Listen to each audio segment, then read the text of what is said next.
made it. The summer is definitely all capital letters at this point. What is up, everybody? This is Jay, aka MultimediaJay, and I'm sure that the noise filter just made my whoo thing kind of look like I was like made a weird noise, then puckered up. I'm still getting used to, 2 years of OBS, and yeah, I'm still getting used to this crap.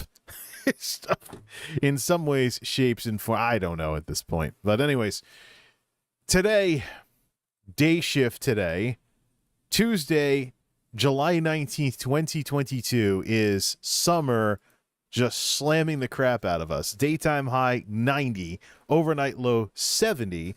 Current dew point is at Florida levels. It's in the 70s. So this is going to be one of those weeks where if I try to avoid heat stress at work and then come home, blast the AC, and then don't do anything too constructive for the rest of the night. Well, that's what's going to happen. Here's the thing. This summer would be what it is on its own steam.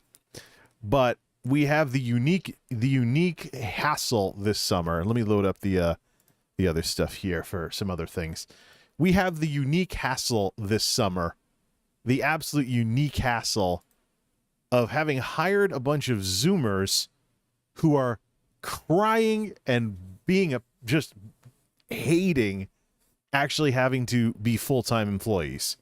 It's like, look, I realize that VTO is pretty much the drug of this place nowadays, and people, yeah, I get to work 5-6 hours a night, lots of nights. How come I can't pay my bills?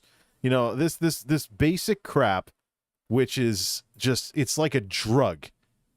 VTO is like a drug for these 9-to-5ers, and now we are seeing some of these rookies go through withdrawal symptoms. Well, I got news for you, people. You chose to get hired as a full-time employee. You have full-time benefits.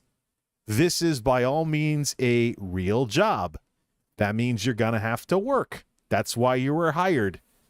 Instead of getting mad because the manager, who's exasperated at this in and of itself, all on his own steam, told you had to do something. It's like, give me a break.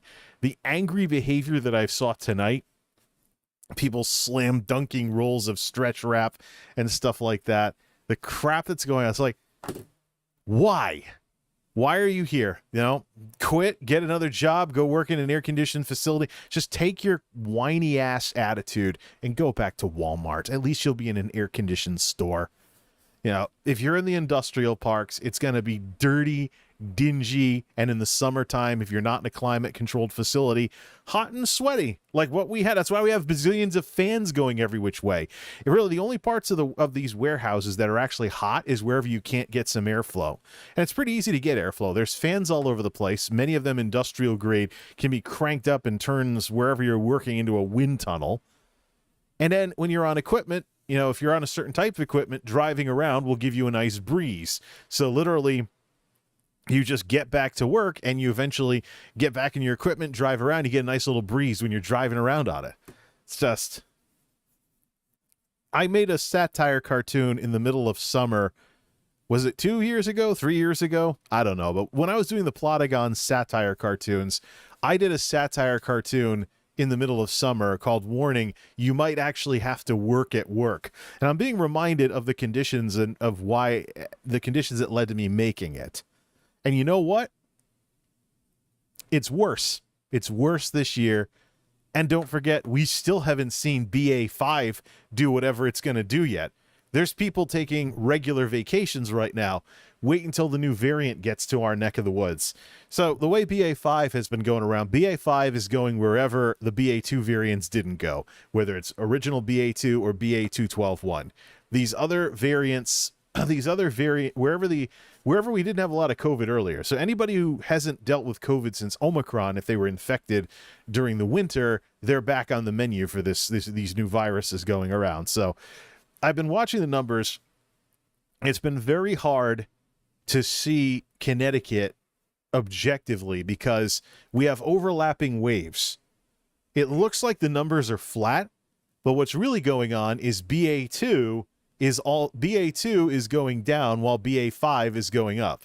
So the question is, where is the new variant? Because it can hit harder than its direct predecessor from its predecessors from last spring. So here's what I'm concerned about. The thing is, we got a bunch of people, there are parts of the country that have high COVID community levels that aren't where people don't wear masks. People just pretend it's over even as people get sick all around them. That's going to be the case when we have this. And let me see, let me look up the CDC's information on this. Give me another tab in my browser. CDC COVID variants, variant proportions. There it is. Has there been variant data for this past week? Because I understand that last I checked, the BAs, where's my variant tracking here? Cases, deaths, vaccine effectiveness, breakthrough surveillance, wastewater, variants, and genomic surveillance. There we are. National and regional variant proportions. Nationally, is there new data yet, or is it still where it was last? So BA5 BA5 as of week ending July 9th, 2022, represents 65% of cases in the United States under genomic surveillance. So, and now suddenly the United States authorities are pulling their heads out of the dirt and they're like, oh crap, COVID can still be a problem. In New England, Region 1, Connecticut, Maine, Massachusetts, New Hampshire, Rhode Island, Vermont, aka New England, BA5 is 59.7% of cases versus 65. So only a 5% difference case-wise. We can just put, we can link, let's link up to everything. Live control, we have to put that on there anyways for browser mode. We have to link up to this set of tabs for browser mode anyways for our main discussion tonight. Let's see, we need this open in order to see it. So let me see, close and reconfigure, and let's just put the variant proportions right on the screen here. Yeah, here it is. Here's the variant. Here is the variant breakdowns. The breakdowns of all the variants that are in circulation, and this is the U.S. Omicron, the Omicron lineage, the current flagship BA5, 65% of cases under genomic surveillance. If you go to New England, it drops down to 59.7%. So either way, bottom line, BA5 is on the prowl. BA5 is on the prowl, and the question is who's going to get it, who's going to pass it around. So it's so what we're seeing right now with the terrible ass weather and things like that, what we're seeing right now with the bad weather, or with the terrible weather, this is before we start getting people being out with BA5 when the variant makes its way over here. BA5 is more of a thing on the western part of the country, but that's not to say that it hasn't done anything here in the Northeast. As we've just seen, it is by far the dominant flagship variant. It's the Delta variant of 2022. And there have been signs that it actually is a little bit more severe than some of its direct ancestors from earlier in the year and during the winter. So any of the disinformation and crap and whatnot that's out there, any of the disinformation floating around on the internet, it's all a matter of whether you want to get suckered by it or not. How much money are you willing to give up? How much money are you willing to give up because you listen to people who lie to you in order to keep you happy? So something I'm really thinking about with these Zoomers, too, is just they're so timid and they're so emotionally messed up. It's like, can we hire anybody who's level-headed anymore? It's like, is everybody under a certain age going to just be an emotional mess just because they grew up with social media in their pocket and their parents never showed them that no, social media is just something that exists on the internet and you don't need to be taking it seriously as much? It's like, why? People complaining, oh, I got to work in this. Oh, you have to work in hot, humid conditions in the summertime. Cry me a river, princess. Why don't you go work construction or better yet, work for DPW or some road crew out in this weather during the day, running steamrollers on asphalt, repaving roads. And then you can come, cry to me about how the warehouse job is the worst thing ever, right?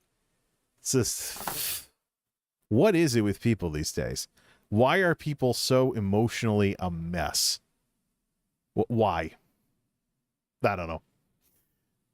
So with that in mind, since I'm probably going to be Mr. Babysitter or something along those lines, since I'm going to end up being Mr. Babysitter or one of those folks that has to hold the line, I'm the only one in the building still masking. So you got all these people, no masks. So whenever BA5 shows up, it'll probably rip around to a lot of different people, knock a bunch of people out on quarantine. Particularly maybe, you know, people who haven't been knocked out of work since the Omicron wave, because, you know, it's been over 6 months, the silent passage of time. If if they didn't stay current on their shots and their last brush with COVID was Omicron, that was over 6 months ago. That was January. You know, it's July now, and late July at that. August is practically right around the corner. So it's going to suck. First thing that happens, though, it's going to be the weather. You're running around where it's hazy, hot, and humid. You come home with like heat rash and, you know, you just want to take a shower ASAP and blast the AC, drop the humidity down at least 20 points, and drop the temperature a few points as well. It's in the mid-70s outside and super humid with the Florida level dew point. And the main AC, which is sitting in there for the time being, and it's interfering with my ability to make videos. The main AC got us down to 49% and still dropping, 72% and still dropping. The highs, the 24-hour highs on this thing, 65% humidity, 75% for temperature. So, and that's 24 hours too. So the AC has done a good job keeping it from when it hit 80, 85, 90 or something, kept everything in the 70s. Hits 90 technically to calendar today. So I might just leave it on high mode when I go to sleep. It's on low mode right now, so it doesn't make too much noise that I have to filter out in order to stream. But I'm just telling you this right now. The weather is going to be complete garbage for the foreseeable future, so I may opt to just come home, not even bother with watching streamers or anything. I just might come home and fire up the games, and that's that with that. I mean, I didn't build this setup for nothing, so it's just too hot and humid to really do much of anything constructive. And I think the work situation is going to get worse too, because, you know, even before we have people coming down with the new COVID variant, when it gets here, we're going to have people calling out, you know, people blowing sick time and whatever, and just being babies about everything. With some of the attitudes and the tempers that I saw tonight, there will definitely be some more money to be made from people rage quitting the job and blowing their sick time in the middle of summer. And so hopefully the folks in charge really see what's going on here, because they do have some serious issues on their hands. I mean, we are out early tonight, early as in 12:30, but you know, the shift goes till 1, and I'm looking for full-time hours. You know, even when it's hot and humid like this, it's just, I didn't sign up to be full-time, to be more along the lines of half-time. And I still wonder, when will corporate bring down the hammer on this? So you have all these people who are like half-time most of the year. And even during the so-called peak season. Coming today, one part of the building, the volume is really high. They were picking orders even after we shut the conveyor down. So technically, actually, if they did the full 10 hours, they just got out a few minutes ago. So oh man, what a rotten night. What rotten weather. And then in 12 hours on Steam, Stray unlocks. Stray is a game I'm going to check out. I don't know if I want to stream it. I've committed to not letting streaming ruin my initial experience of video games, because there's a difference between streaming and playing games the regular way. I realize a lot of streamers look like they're having the times of their lives with this stuff, but for those of you who haven't heard of it yet, Stray is a game that looks like Cyberpunk 2077, but you play, that's the world style anyways, but you play as a cat. So myself being a cat person, if you follow me on Twitter, you'll see plenty of cat memes. And even on YouTube, I have a dedicated playlist that's literally nothing but cat videos. So welcome to the internet. Yeah, it's called Cats Rule the Internet. And it's one of the, I think I even have it on the channel page. It's one of the featured playlists as well. But yeah, so it's called Stray, and you basically play as a cat. So I'm going to probably check it out. shut all the streamers off and just lounge in front of that. Hopefully it's not too big of a game. Otherwise, I have the Steam version of Flower installed. But with the garbage weather we're having this weekend, I'm not doing anything all that constructive. No way. Spend hours, especially if we start getting overtime because of idiots calling off. Because, well, I don't want to work in the summer when it's hot. We get some of that even before people start getting the new COVID variants. There'll be some money to be made. Proving one's value in being able to roll with the punches, which apparently many of these Zoomers have a very serious problem with. So I don't know what I'm doing this week. This could be my last stream for a while. Who knows? You know, I have this feeling lately like my free time isn't really free time anymore. Like I'm always tying things up with streaming or wanting to work on something. It's just, there's never really enough, you know, why don't I just do what the hell I want to do? You know, I've already done enough running around in the heat and humidity for one night. Blast the AC, do whatever, and who cares if it's anything constructive? You know, we'll revisit things when things simmer down, maybe after the summer or so, and we're looking for something to do. So that's that with that. And that's why I'm here tonight, just with a discussion about TwitchCon Amsterdam. I've blogged about it, multimediajay.wordpress.com. I've blogged about it, and we're going to go over some of the key points in the blog entry. And there's been some more things that have come up since then, including Jidion getting kicked out. Let me just get the Jidion thing over with first. And as I'm loading up my blog entry, TwitchCon Amsterdam is bittersweet at best, and I'm accepting cookies on my own blog here. All right. Let me deal with the Jidion thing. We know, of course, Jidion from the whole spat with Pokimane earlier in the year. The two of them have since made up. But I don't trust Jidion. I don't trust Jidion. I recognize what Jidion is doing. Jidion represents the worst of online media of the late 2010s. We're talking things that have led to new policies and stuffy policies on these platforms. We're talking prank videos, like the stupid stuff that was on YouTube that has led to things like the harmful and dangerous acts policy and a couple other things as well. We're talking prank videos. We're talking dumb things like TikTok challenges, stuff that has landed social media in hot water in recent years. Jidion basically represents a lot of that.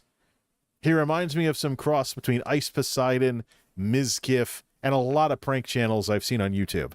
The thing is, though, you may have an audience of like 12-year-olds or something that are like, he does pranks and stuff like that. Fundamentally, though, what's in play here is a little something called histrionic behavior. This is behavior that people do. This is histrionic behavior. This is behavior that people do and to draw attention to themselves. You get some people out there, they are wired for histrionics 100%. Literally everything they do is some stupid ass attempt to draw attention to themselves. Jidion is one of those people. Jidion is one of those people. So because I know that Jidion is out there basically looking for lulls, as we used to call it on the internet, with literally everything he does, he's trying to get attention. And when he's not doing that, he takes some time to try and dial some of that back and tries to be more wholesome, as some people call it. But that's also a way to get eyes on him. It's another form of attention as well. So knowing that Jidion is so obsessed with getting attention with literally everything he does on his YouTube channel, why should I take anything he says or does seriously ever? You shouldn't. That's part of the act. Yeah, but he's getting kicked out of stuff. He got himself banned from ever seeing Wimbledon live again because he snuck an air horn in, was a total douche in the crowd. You know, here's a guy showing up to a tennis match acting like he's at a wrestling match instead. I mean, he's, oh, football. No, football even isn't as crazy as like wrestling and stuff can get, like WWE or something like that. He's showing up to a tennis match and doing that. I can just imagine what he'd be like at a golf game. But the real zinger here was TwitchCon. Apparently he was able, I guess he made a sock puppet account or something and registered for the event that way because he had a lanyard and a badge. I think he was just going by an alias or something, you know, before they recognized it was him and kicked him out. Are you kidding me? It's like, but this is the thing with Twitch, though, is that Twitch really is the epitome of a platform that's coasting on its prior success at this point. YouTube used to be like this. Before they got some competition and actually had to get better, Twitch has competition, present tense, but what are they doing about it? What are they doing about it when a prankster like Jidion can get himself a badge and get into TwitchCon, get away with it for 4 hours, including being on camera at an official contest and winning the contest? It's like, I just... I got a good laugh out of it, which I'm sure was the intent. You know, it was funny as all heck. The problem I have, though, is why completely throw away your ability to constructively work with others in the name of some laughs? I mean, this is the same stuff. This is the same stuff that powered that whole thing with video, not video, the like some of the IRL streaming before Twitch had their town hall about it, where I'm going to run a live camera. I'm going to just go into Walmart and act like an idiot and see how quickly people throw me out. See how much I can get away with before they throw me out. I mean, you know, being a jackass like that. I mean, yeah, jackass was a thing. Jackass was, but at least those guys organized their stunts. It wasn't like, oh, I'm going to barrel around with a camera and record people when they don't want to. People that are little old ladies trying to get their shopping done or something like that in a supermarket, and we're just going to go in to be a jerk and put it on YouTube for views. I mean, what do you think this does to online media when influencers and content creators are viewed as people constantly engaging in these hijinks? You know, the thing with YouTube is that YouTube is a general purpose platform. There are more than enough different types of people on YouTube. There's more than enough different types of people on YouTube for people to be a lot more, well, decent as human beings, instead of trying to do pranks everywhere and giving content creators a bad name because, oh, you're somebody who's a YouTuber? Well, I'm not going to let you film because we're sick of kicking you people out of our restaurant, ballpark, etc. It's stupid.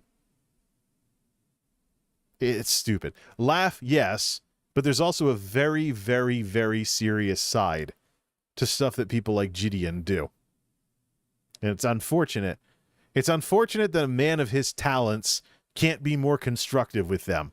That's like, he got banned from this place, he got banned from that place, he got perma-banned on Twitch, da-da-da. No, I think the guy could be a lot more constructive, but if, you know, he couldn't stay on the redemption arc after that whole thing with Pokimane and, you know, even making up with her about, you know, like, and apologizing. Now I don't know, can we take the apology seriously? Or is that just another way to get attention before all the nonsense resumes and the histrionic crap resumes? I mean, I went to school with somebody like Jidion. There was a guy in my classes in high school who was always trying to draw attention to himself. He was constantly getting suspended. He was constantly getting kicked out of class, and he was a total joker. Probably if he wasn't from a super strict religious family, he probably could have been a YouTuber. Plus, YouTube was like 10 years after his school years, something. 10 years after we went to school and stuff like that. You know, when you're like 26, 27 or something, you might want to, you know, be a little more serious, especially when you're married with kids. But this guy, if he was a Zoomer instead of a millennial, he probably would have done like pranks on Instagram or YouTube or something along those lines.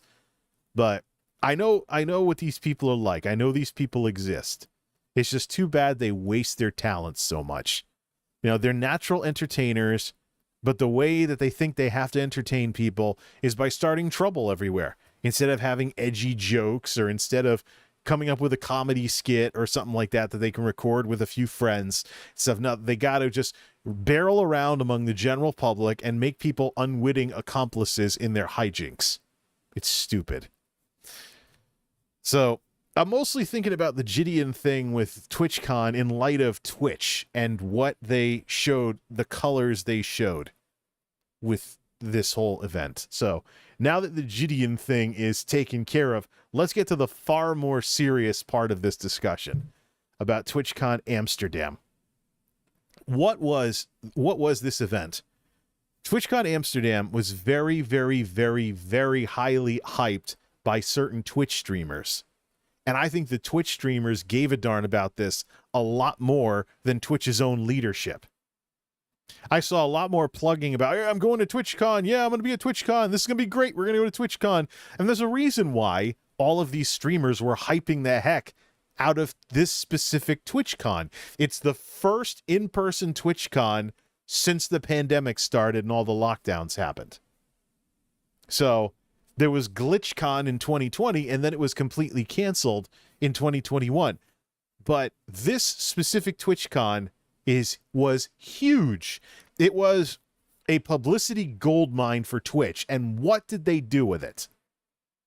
First in-person TwitchCon since the pandemic started. A return to some semblance of normal. We'll talk about the COVID side of it in a bit.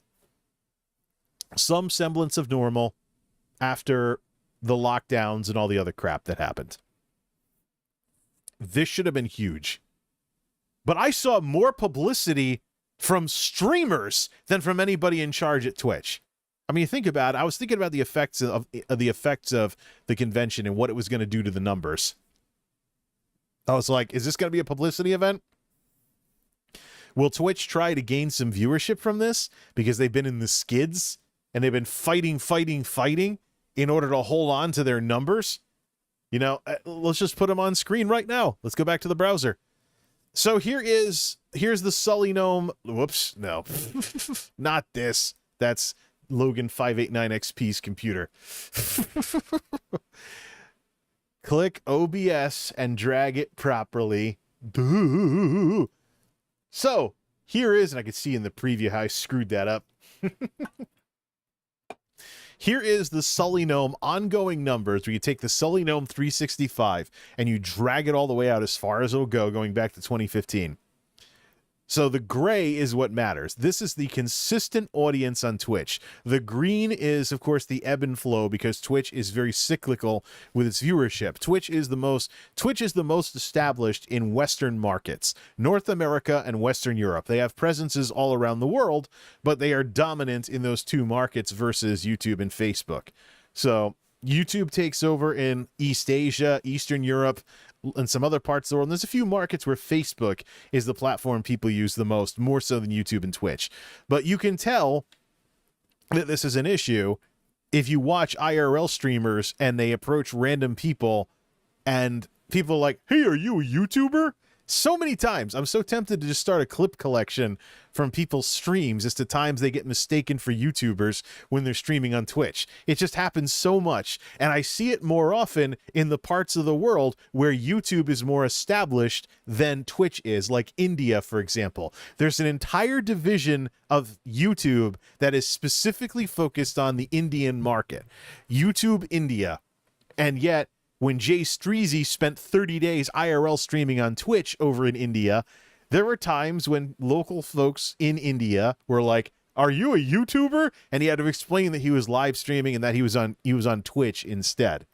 So it was interesting to watch, but it just puts some, I like to say that numbers in a vacuum as they are arcane and kind of, you got to relate them to the real world. This did a pretty good job of putting those numbers in that stream hatchet report, I think it was, in the real world. But anyways, yeah, so here it is. Gray is what matters because that's the consistent viewership of Twitch. You can obviously see the pandemic lockdown. Well, we see growth. It stagnates in 2019. Then it starts a little bit. Then they start to try and make some progress-ish again. And then the pandemic is responsible for this big jump. Give me my pointer. Oh, it's already there. The pandemic's responsible for this big jump. Dips a little, then comes back up as UK Alpha becomes a thing. Then into the summer with the Delta variant. Then it drops. Then Omicron, etc. Then Omicron would be represented over here with this bulge right here. But by and large, since Sullygnome has changed the numbers to show peak viewership, which I think this is the iBuy or whatever his name was, the Spanish streamers event right here.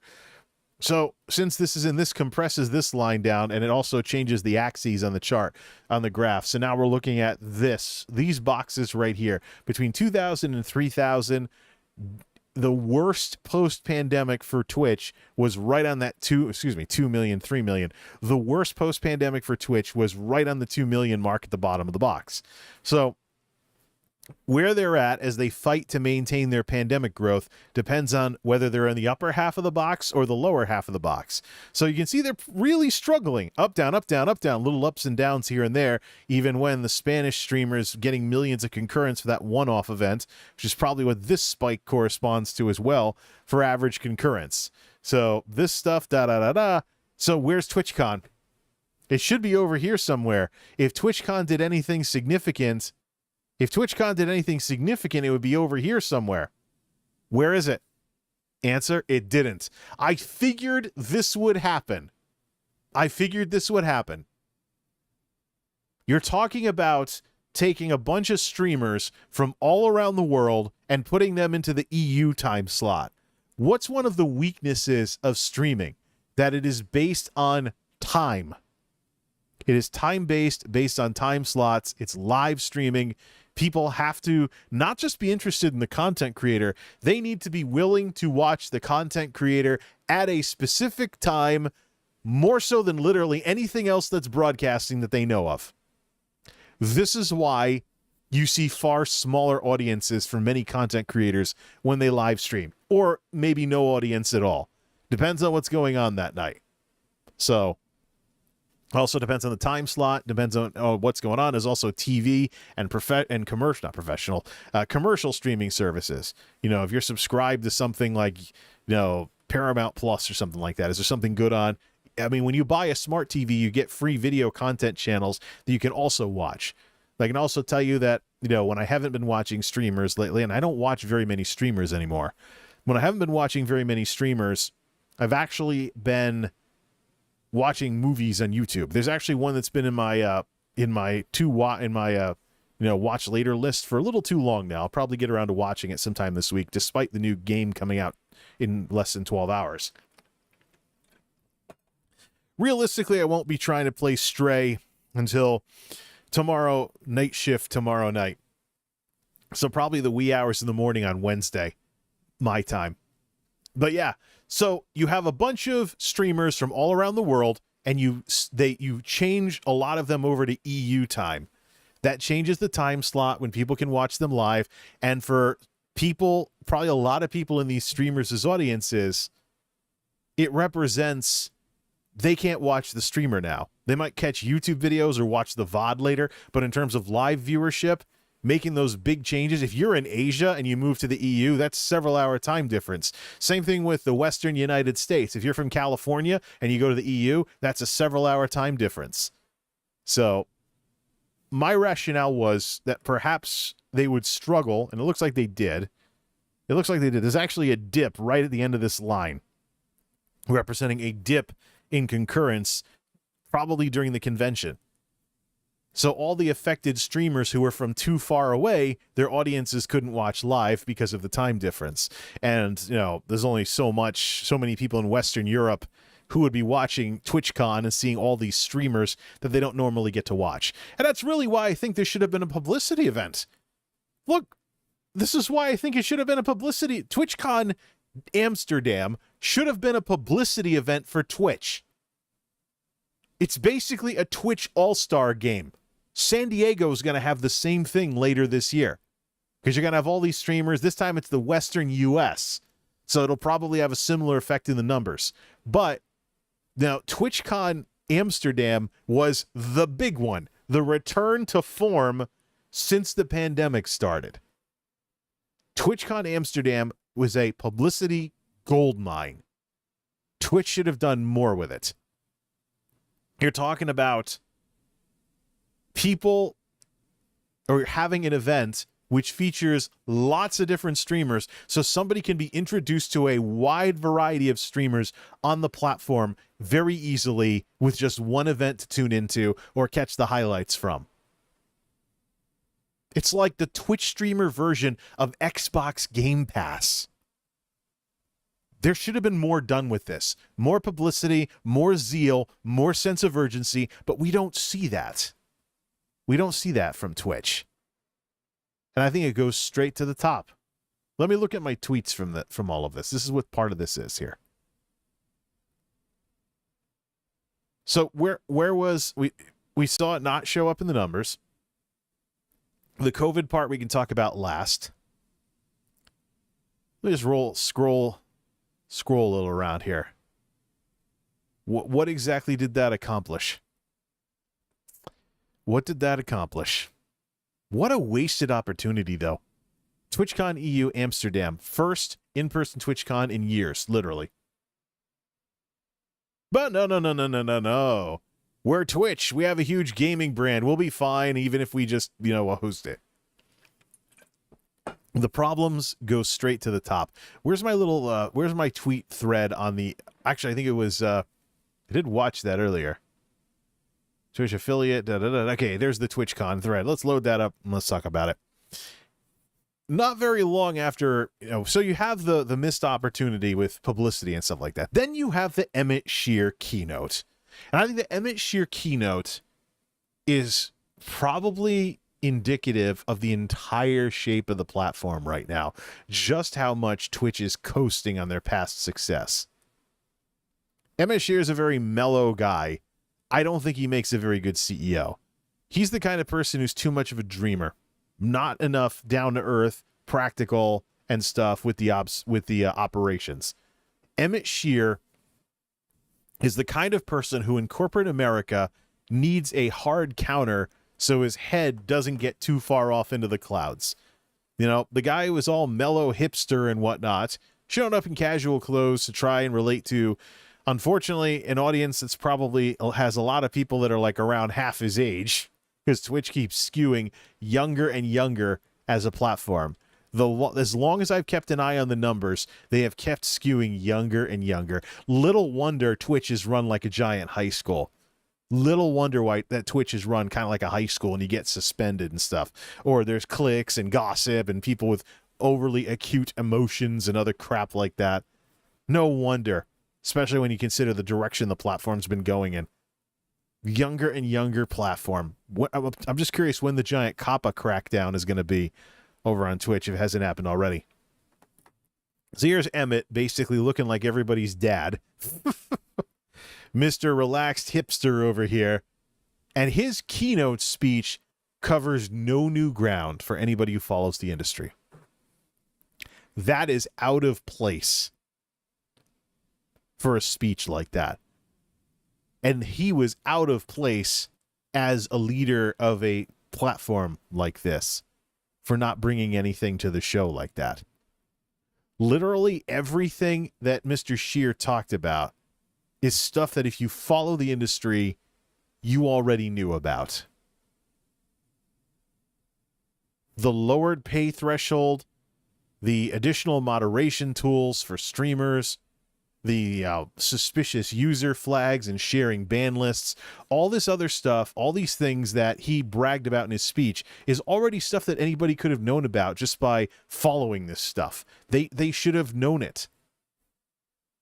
But that's not that's not what happened. That's not how it went. It was more of a catch-up speech, and you could tell from the people cheering that there are lots of, Twitch streamers and the like who don't follow this stuff. They're not as in the loop on what their own platform is doing, and I shouldn't be surprised at any of that. You know how many times I get in arguments with ASS, angry small streamers and the like? It's been more of a thing since I started following Zach Bussey again. Zach Bussey, poor guy. He's green screening himself into his hair looking like a chia pet these days. And he even green screened himself. I saw one of his streams during TwitchCon. He was green screening himself into someone else's feed, pretending he was at TwitchCon with his green screen. I was like, really? Corny jokes, yes. But I think that with his professionalism and how handsome he is in a suit and all that other stuff, I think he's wasting his talents by covering Twitch stuff so much. He should look for a more like grown-up, adult, contemporary, so to speak, audience and cover news stories related to that. I'd love to see him replace Review Tech USA and actually bring some, in the news commentary scene with primarily making videos instead of streaming and responding to news stories that way. No, but he's kind of dug himself into the 45 angle with all of this Twitch streamer garbage.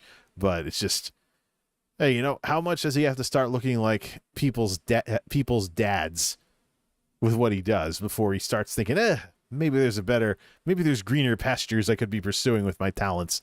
But that's his problem. But I do know there are streamers that are out of the loop.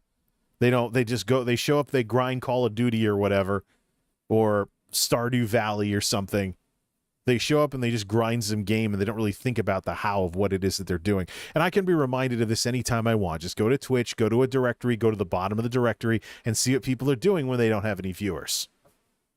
Yeah, and it's usually stupid stuff. It's usually really basic stuff that they won't even bother doing anything about, related to how they mic themselves up, the equipment they have. Like, it's just these talking heads out there. They're talking to Twitch streamers and saying, well, production value is not as important as having good content. Bull.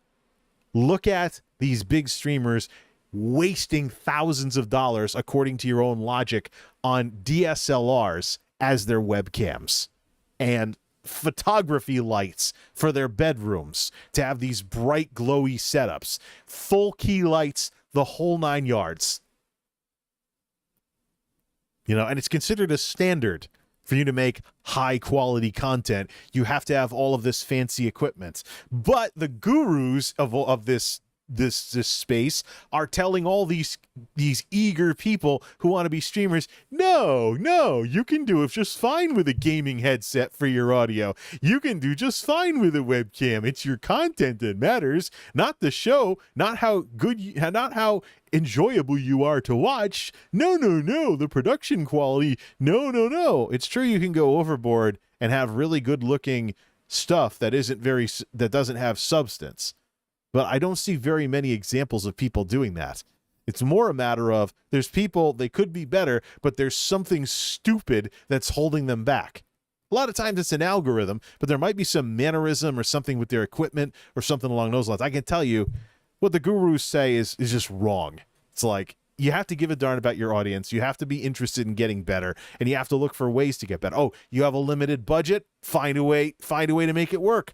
Experiment with off-brands and find the unicorn brand, so to speak, that's way better than the brand name would indicate. Like when I got rid of my Logitech C920 or whatever the heck it was, crap-ass webcam that everybody uses and starts with, and replace it with these Nexigo. They can actually work well in low light and make 30 FPS look good. This is 2020 too. Back in 2020, I should say, not this year. This is 2020 as well. Picked up this Nexigo camera, liked it to the point where I still haven't gotten around to finding a thing for the old YouTube cameras that I've thought about repurposing. And those are pretty good cameras too, that I could repurpose for streaming. But I still haven't gotten around to that. So I'm still using the Nexigo camera. What? Anyways, it shouldn't surprise me that, Twitch streamers are out of the loop on their own platform. I've seen plenty of it. So for Emmett Shear to show up and give this hipster speech, telling people like me what we already know and not having something new to bring to the table, versus go to BlizzCon, watch a BlizzCon stream replay. Look at how the CEO shows up with something exciting to hype up the convention. Look at E3 and the product reveals at E3. If you are in charge of something like Twitch, it is incumbent that you show up to something like TwitchCon, never mind TwitchCon Amsterdam, the first in-person TwitchCon since before the pandemic started, with something to get everybody excited about that everybody can get excited about, not just the people that don't know what's going on. That's not what happened, though. And, companies and organizations often reflect their leadership. You have this hipster dude out there having what is probably his only direct conversation with his own platform's user base for the year, not counting, of course, the San Diego, whatever he'll show up to the San Diego convention with literally nothing new to get people excited about, except stuff that the nerds who follow this already know about. Watch, he'll do it again in San Diego. It's just embarrassing. It's just embarrassing. People are already comparing Emmett Shear to YouTube gaming leadership that has gone on Twitter and put a name and a face on talking with the users, not just some generic Team YouTube account and stuff like that. I mean, there has been, between that and Creator Insider, which is run by YouTube employees, YouTube has done a far better job with this kind of stuff. So you look at Emmett Shear's speech and it's this. You go back to GlitchCon, there's some engineering something or another guy doing a speech the one time that new features and technical stuff get talked about. Of course, I heard there's a podcast called Patch Notes or something. I might check that out. That's an official Twitch show that might, try and solve this problem. We'll have to see if that ever really works. But in GlitchCon, there was what's-his-face who supposedly worked in engineering, and yet his microphone kept cutting out despite being a Twitch employee. His microphone kept cutting out despite being a Twitch employee. What does that sound like? Kept cutting out despite being a Twitch employee. Yeah, his microphone kept cutting out despite being a Twitch employee. Can't imagine why Twitch streamers should take anything he says seriously if the stream sounds like this. Can't imagine any Twitch streamers should take their own engineers, never mind leadership, seriously when they sound like that. Yeah, lag all over the place. The issue was that he had a noise filter that was way too powerful and it kept cutting him off. It's like, really, there was nobody that could monitor that. Nobody could send him a direct message or ping his phone or something like that. Like, hey, man, you're breaking up. It's like a bad cell phone call. But it's just the house of cards getting pierced. The veil getting pierced. Twitch looks like a major brand, and they probably could do well as a gaming portal, not focusing on streaming as much as just being a place where games thrive and people streaming them and talking about them, making fan art, doing let's plays, etc. Twitch could totally double down on gaming, but instead they try and fail to be a crappier live streaming only version of YouTube. Years into the expansion categories. Years. Gaming traffic still is 80+% of their hours watched. Years. Enough. Tear down the facade. It's over. Then you dig around and you find out, you go to Sullygnome or Twitch Tracker or any of these platforms that use the API to aggregate Twitch data, and you see that in a 30-day period, Twitch's hours watched, as soon as this darn thing refreshes, oh, they did crack the 1 billion hours watched mark. Finally. That's cool. But the average viewers, the monthly active users, are 2.5 million concurrents. So that's not the only situation where Twitch does something in the millions, YouTube does stuff in the billions. But it's interesting when I compare the equivalent of monthly active users on Twitch, and then I dig around and find similar numbers for Dailymotion, and they're together. So Dailymotion, a fallen star of a YouTube competitor, bought out by Vivendi, turned into a commercial video portal because it's the home of videos that matter. Now, you know what? Why don't I just disappoint myself once again? Let's go to dailymotion.com, hit mute so I don't get any autoplay garbage. And I'm getting all, news videos and crap like that from mainstream media that doesn't even show me the views on any of them.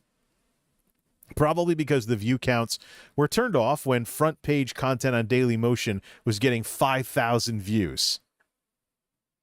Seriously. Click, close that out. So, one of the many things on my never-ending to-do list, my infamous never-ending to-do list, one of the many things for my to-do list for whatnot that I really should think about at some point, if I ever do,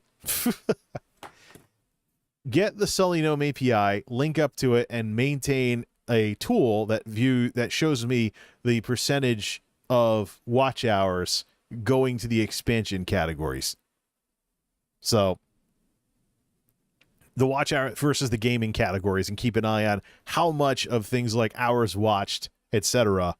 on Twitch is still going to the games, because last I checked that number was in the 80s. Games were still the number one thing. It's just, it doesn't look like they're bigger because it's literally every game out there they have things for, they have directories for, so it's very split up versus just chatting being an expansion category and always topping the charts because it's a catch-all category, and many of the biggest streamers who often have the most hours watched utilize just chatting as a way to flex, you know, when they're doing recaps and responses and reactions and stuff along those lines. It's a catch-all category that is naturally going to be bigger, and then the mechanics of how Twitch works with these big streamers just cement that even more. But let's get back to TwitchCon Amsterdam. So it's a publicity disaster. Should have been an amazing PR thing. Should have been an amazing PR thing. The Emmett Shear speech was extremely predictable. Extremely predictable. Don't expect much from Twitch, and they delivered. If you weren't expecting much from Twitch, you got what you were looking for. It was all stuff we already knew about, being presented as though it was something new and exciting. That's not what happens at other versions of these conventions. You go to BlizzCon, you're going to hear about the new expansion. Everyone's going to get hyped for it. You go to E3 or you go to some other industry show, you're going to see some new products hyped. You're going to see things introduced to make you excited at that specific event and make you glad you followed or attended that specific event. That didn't happen with Twitch. Just the stuff we already knew was going on was just reiterated yet again. Nothing interesting. I suppose the last thing we should look at, pinned messages in Twitch chat. Someone was freaking out about that on Twitter. YouTube already has that. The thing we're talking about, you know, a user base on this platform that will trend a typo on Twitch affiliate for Twitch affiliate, and then they'll show the actual message that they became a Twitch affiliate, and it'll be literally right there in writing how to spell affiliate correctly, but then they trend a typo like Twitch affiliate. Ridiculous. Either way. There's some other things too. There was some, I tuned out of one of the streams because they had the hosts using gaming headsets like Ven shows, and we all know what happened to Ven. What happened to Ven? Well, they're not around anymore. But one of the most annoying things, trying to start a new G4-like channel about video games, and because it's a gaming headset, the hosts are all using gaming headsets, and it's tinny as all heck. Useless. All right, let's talk about the rest of the story when it comes to TwitchCon Amsterdam. So, botched goldmine of PR for Twitch. They could have brought in new viewership, could have been treated like the All-Star game. Well, not the All-Star game. Could have been treated like, you know, a best of. Great way to introduce new viewers to some personalities on Twitch that they might want to come back and watch. Should have been a lot of publicity. Should have been gigantic. We didn't see that. Emmett Shear's speech, dull. Didn't bring anything new to the table. Kind of like how Twitch is kind of dull and not bringing anything new to the table, while YouTube makes these power moves and poaches their talent. And then we have the people side of it. We have a little something related to the Sullygnome numbers we were showing earlier. Because what goes up must come down. There were some Twitch streamers at this event. Let's load this thing up here. There were some Twitch streamers at this event where this might be their last event because they've struggled with their numbers as well. There might be some Twitch streamers at this event who have struggled with their numbers as well. So this is the newer one, not from my tweet, but it's from the Sullygnome 365. Can I zoom it? Nah, it's a bit hard to... Yeah, I see it keeps resizing it so it fits properly even when I zoom it. But let me just look at the right side of this thing. Look at this drop-off on Monday the 18th, down to 2.3 million concurrents, clearly in the bottom half of the box. So yeah, TwitchCon was a Saturday-Sunday event. TwitchCon was a Saturday-Sunday event. I think what might do better is if we get away from... So we do see a drop here. So there's the effects of TwitchCon. And by the way, that's going to change because of the COVID element of it, which we'll be talking about shortly. 3 days. You know what? Let's do 7 days. Let's do Sullygnome 7. So here's Friday midnight. Here's the ebb and flow of Twitch. Knowing that they have their peak, 7 a.m. was the slowest time. This is UTC time. Let me change it to US East so I can relate it to it a little better. 5 United States Eastern time. Switch off to US East. Get it into my time zone. So compared to when I stream, the dullest time of the night is around 2 to 3 a.m. Makes perfect sense for a platform whose biggest presences are in the US and Western Europe. This time of the night is at the very end of late night, people staying up late and then are going to bed. And then at the very, very beginning of early morning in Europe. Amsterdam actually is 6 hours ahead of US East, so 9:46 in the morning over there. And then if you go a little bit more west, you go to 8 or 7, and you got to think about, do people really want to see some Twitch streamer when they're waiting for the coffee to kick in on their way to work in Spain or France or Portugal or Germany or the Netherlands or something along those lines? So shouldn't surprise me that a platform with the dominance in the markets that it has these issues. But let's expand this. Let's make it nice and big. So the dull time was on Tuesday, Wednesday, into Thursday. I think badge pickup was maybe Friday or something, and there was a bit of a dip there. Then I think there was some activity that kept it going, but then the trends of the trends of the trends. Here's Saturday, day 1 of the convention, a little peak up here. Bam. 3 a.m. Those streamers are sleeping or whatever. Actually, they're on EU time. So then here's TwitchCon day 2. Here's TwitchCon day 2. Probably this is the extent of the effects of the publicity. There it is. Here's TwitchCon day 2. Unless something else was going on. There also was Tapman Tailgate going on YouTube and stuff. Now, unless there was something else going on, TwitchCon day 2 up to here. Crash. Going into Monday. Bam. Here's Monday. Not even matching the concurrence that we see on Friday or Thursday. This is what I'm talking about here. So a little bit of hype here, but it's just weak. Twitch could have done so much more with this.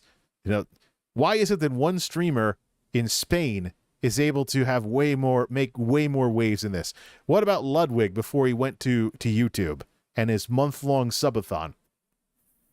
What about Ludwig with his month-long subathon and stuff like that? It's just like, and you know what? We haven't even seen the tip of the iceberg yet, because the last thing we can talk about is the COVID side of it. Now, Mr. Bussy, aka Zach Bussy was like, oh, here come the COVID tweets about who got COVID, da-da-da.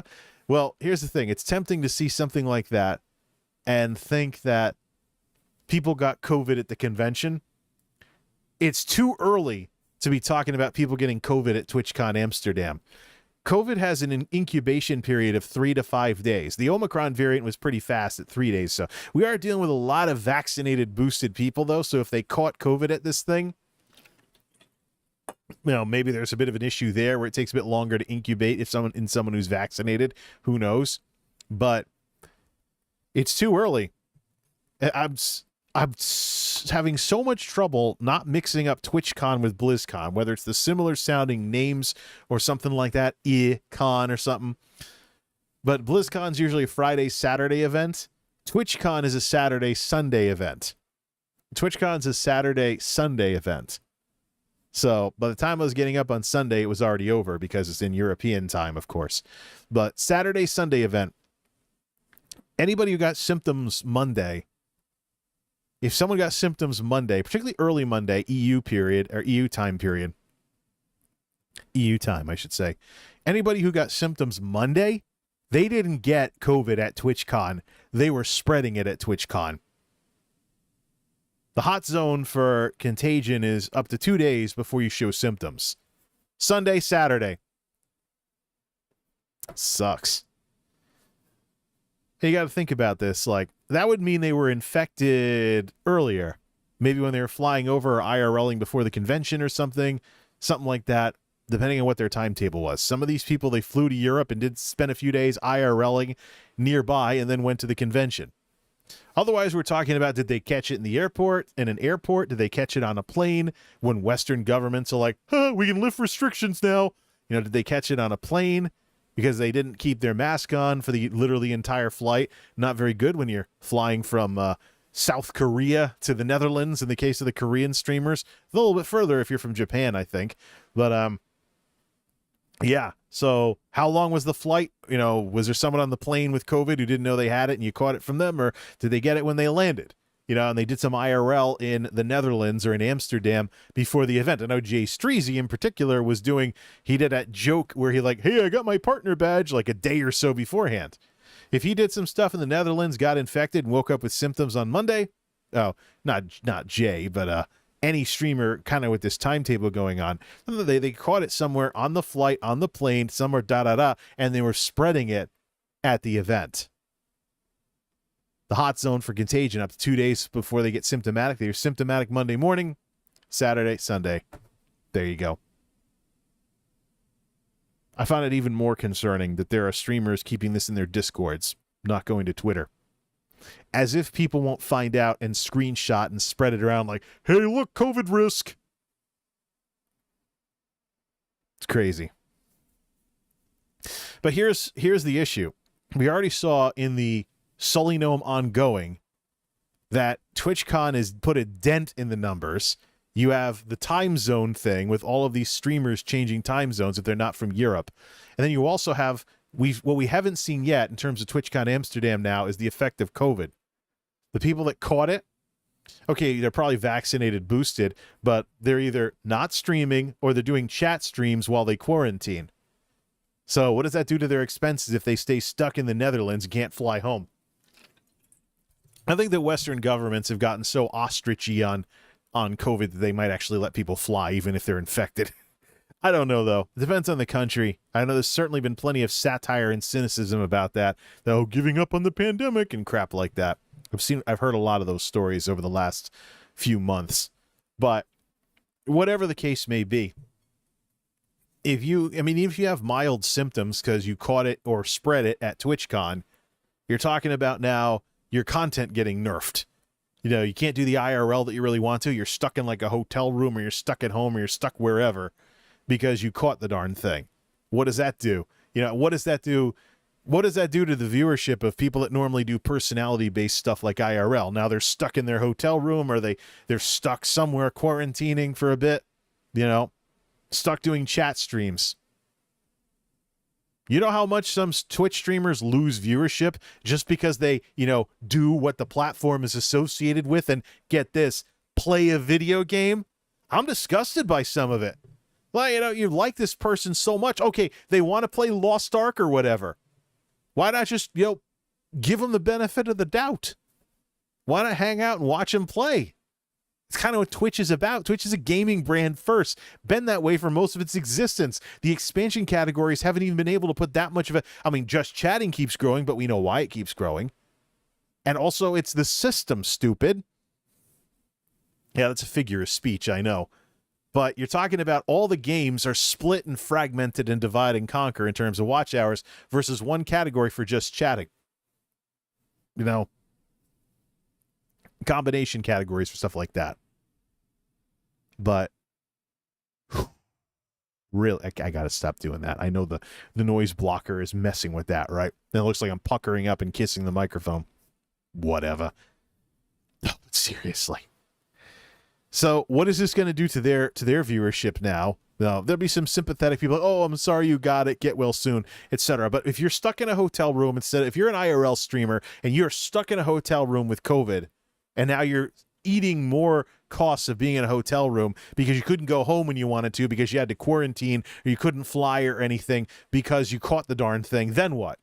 So I don't think we've seen the last of it yet. First off, it is Tuesday, the 19th, 2022, 19th of July, 2022. We haven't yet seen who actually got COVID from TwitchCon. It's too early. That happens in the later part of the week, and then we see how long the symptoms last. We could be talking a ding in the numbers because of these quarantining, because of infected streamers having to quarantine, that continues for weeks after this event. So, continues for weeks. I understand Tiongyi is one of the ones that wound up getting this darn thing. Well, she might be a great example of see how it goes, you know? Keep an eye on her number. And look at all of these pictures on her Twitter of all these selfies that she took with all these streamers. Yeah, and the meet and greet, dance off, having meet and greets, going bowling, etc. And that's the problem with COVID. It's a stealth thing. And by the time it's a stealthy thing, and by the time you know you have it, it's just too late. You got to ask yourself, who have I been around? You know, what are my contacts? That's why contact tracing was such a giant thing. And why it's been such a giant thing with all of this. Just, ugh. Well, I guess we'll see what it does. But, seriously. Give me my blog entry. Let me just... So, you know, you have the publicity side of it, which fell flat. You had the Emmett Shear leadership side of it, which fell flat. You had the situation where some streamers, you know, they've been struggling with numbers. So this was the sort of thing like Collab Palooza and stuff like that. That fell flat too. You know, I've seen a few streamers who I know are having these problems, and you know, they're still, you know, they only have decent numbers when they can get collabs, and I'm sure that must disappoint the hell out of them with how much things have changed in the last 2 years. So, either way, multimediajay.wordpress.com for my write-up. TwitchCon Amsterdam is bittersweet at best. And it's just, if only I knew that this would only be the tip of the iceberg. And now we have whatever's going to happen as a result of COVID from all of this crap.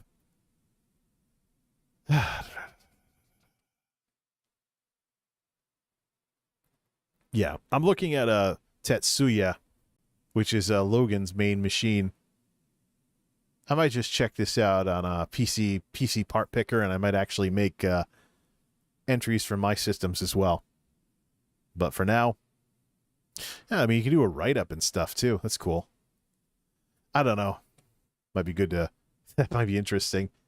There's is there usernames on PC part picker? Yeah, there is.